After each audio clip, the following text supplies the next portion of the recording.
Je pense que les gens sont tellement fatigués, ils ont besoin de se poser. Dans la mesure où on n'intervient pas dans leur vie, ils mangent, ils dorment, ils se reposent. S'ils veulent parler, ils parlent. Je leur demande toujours de faire quelque chose. Par exemple, pour participer, ça veut dire qu'on a goûté à de la cuisine du Congo, albanaise, arménienne, voilà. Et ils le font avec plaisir. Ça, c'est important pour qu'on reconnaisse aussi ce qu'ils ont à donner et ils le donnent. Et le jeune Nigérian qu'on a là, il ne cuisine pas, mais il participe, il met la table. Une vie simple qu'on aurait avec nos enfants. Il nous apporte beaucoup, d'abord parce que ce soit par les lectures ou par la télévision, par tout ce qui est médias, on suit l'activité des migrants, des réfugiés, mais quand on les a à la maison, c'est tout à fait autre chose.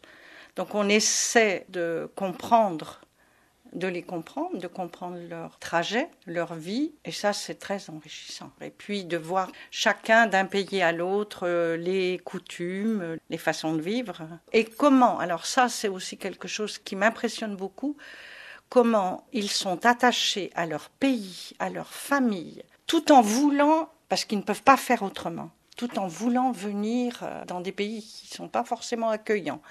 Parce que souvent, on entend un peu partout autour de nous, mais pourquoi viennent-ils en France?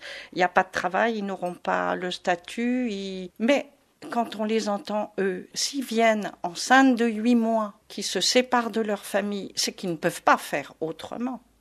Pour eux, c'est un arrachement, c'est sûr.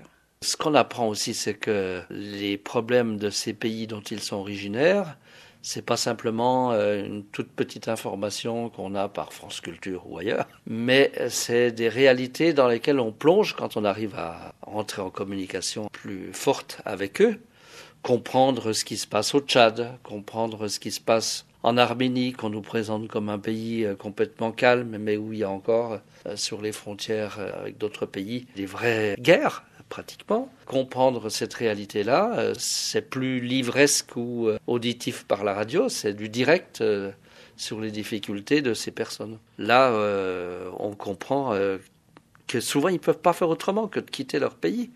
C'est vraiment des menaces, alors qui peuvent être de toutes sortes, tribales, religieuses, économiques, politiques, etc., etc.